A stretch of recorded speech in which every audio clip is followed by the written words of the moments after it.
নমস্কার, আমি রীনা দে। কবি সব্যসাচী দেবের লেখা কৃষ্ণা কবিতাটি আমি পাঠ করছি।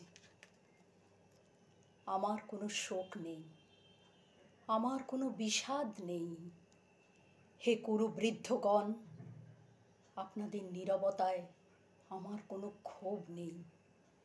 পিতামহ ভীষ্ম, ক্ষমা করবেন, আপনাকে প্রণতি জানাবার স্থিরতা আজ নেই। আর কর্ণ, তোমার জন্য ঘৃণাও বড় বেশি মনে হয়। আর হে আমার পঞ্চস্বামী, আর্যাবর্ত বিজয়ী বীর শ্রেষ্ঠ অর্জুন, শক্তিমান ভীম, নকুল সহদেব, আর আপনি ধর্মপুত্র, আপনারা আমার কৃতজ্ঞ অভিবাদন গ্রহণ করুন। আমি সর্বজ্ঞা নই, যজ্ঞভূমের অগ্নি থেকে আমার জন্ম, ধর্মাধর্মের ক্ষুরধার পথ আমার অজানিত। আর্যপুত্র, আপনার বিচার তাই আমার পক্ষে ধৃষ্টতা। আপনার কোনো বিচলন নেই, আপনার ধর্ম আপনাকে রক্ষা করেছে বিকার থেকে। কৃতজ্ঞতা জানান সেই ধর্মকে। ভীমসেন, তোমাকে আমি ভালোবাসা দিইনি কখনো, তাই ফিরেও চাইনি।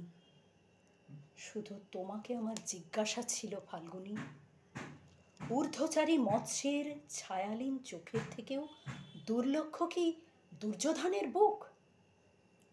বলো সত্য করে, প্রেম নয়, শুধু পৌরুষের আস্ফালনই ছিল পাঞ্চালী বিজয়ের পটভূমি। কিন্তু মিথ্যা প্রশ্ন, আমি জানি তোমার কোনো উত্তর নেই, যেমন নেই কোনো ভালোবাসা। তোমার শুধু আশা আছে, কৈশোর থেকে তুমি জেনে এসেছ বীরভোগ্যা পৃথিবী আর রূপমুগ্ধা নারী। জেনেছ একদিন ধার্তরাষ্ট্রের হাত থেকে ছিনিয়ে নিতে হবে কৌরব উত্তরাধিকার। জেনে এসেছ যেখানে যা কিছু সর্বোত্তম, সেখানেই পৌঁছতে হবে তোমাকে। শুধু এই কুমারী লক্ষ্যের দিকেই তোমার দৃষ্টি ধনঞ্জয়। তাই অনায়াসে তুমি সরে যাও এক নারী থেকে অন্য নারীতে। তোমার পূর্বপুরুষেরা যেমন একদা এক তৃণপ্রান্তরকে নিঃশেষ করে চলে যেতেন বনান্তরে, এই দ্যুত সভায় দাঁড়িয়ে আমাকে জানতে হলো নারী শুধু কয়েক প্রহরের বিলাস সঙ্গিনী। মণিময় হার, শত সহস্র তরুণী দাসী, দান্ত মাতঙ্গ, গন্ধর্ব প্রেরিত অশ্বযূথ, আর আমি পাণ্ডুপুত্রবধূ। এক পংক্তিতে দাঁড়িয়ে আমরা সবাই অপেক্ষায়। পিতৃগৃহে যেমন দেখেছিলাম আহিরিনীরা দূর গ্রাম থেকে নিয়ে আসে তাদের পসরা, আর তার উপর ঝুঁকে পড়ে লুব্ধ ক্রেতার দল। আমাদের ব্যবহার করার জন্য তেমনি উন্মুখ হয়ে আছে যারা আমার পতির আত্মীয়। আর আমাকে আমাদের বিলিয়ে দিচ্ছেন যারা, তারা আমার পঞ্চস্বামী। বিবাহের মঙ্গলসূত্র হাতে বেঁধে যারা একদিন আমার উপর নিয়ম সিদ্ধ করেছিলেন তাদের অধিকার।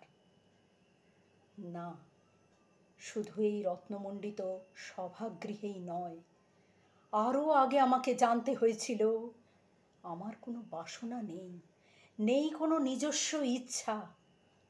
অর্জুন, প্রথম দেখার মুহূর্তে আমার হৃদয় তোমাকে দিয়েছিলাম, অথচ আমার শরীরকে প্রথম আলিঙ্গন করলেন ওই মহাভাগ, যার খ্যাতি ধর্মপুত্র বলে।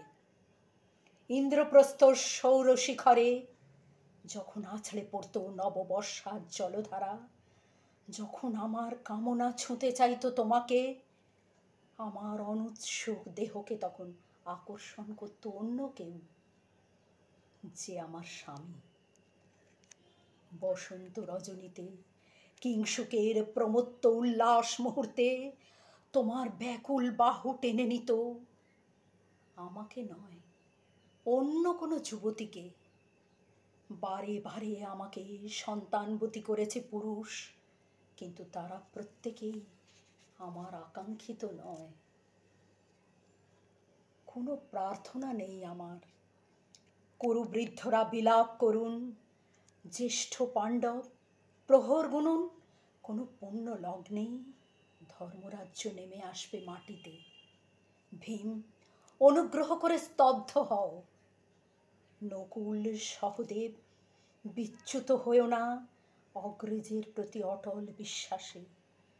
আর অর্জুন, অন্তঃপুরে যাও, সেখানে তোমার জন্য স্নিগ্ধ শরীর সাজিয়ে অপেক্ষায় আছে তোমার কোনো প্রেয়সী।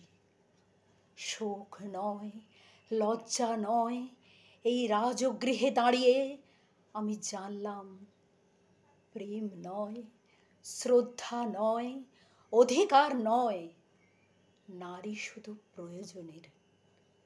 জানলাম এখানে কোনো ভেদ নেই, ধর্মপ্রাণ যুধিষ্ঠির, শক্তিমান ভীম, প্রেমিক অর্জুন আর লোলুপ ধৃতরাষ্ট্র নন্দনদের মধ্যে। প্রতিকার চাইছি না, যা শুধু বিলাসের, সেই বস্ত্র ছিনিয়ে নেয় যদি কোনো দুঃশাসন, নিক। আমি কাঁদছি না, চারপাশে ভাসানের ডিঙায় পশুদের উদ্দাম নাচের ভঙ্গি আমি দেখছি না, চারপাশে ক্লীবদের অক্ষম বিলাপ আমি শুনছি না। ধনুর্বাণ নেই, আমি ফিরিয়ে আনছি আমার জন্মের স্মৃতি, যজ্ঞের আগুন। দ্রৌপদী নয়, নই পাঞ্চালী, নই ভরত কুলবধূ, আমি কৃষ্ণা, যজ্ঞাগ্নি সম্ভূতা, শুধু নারী এক।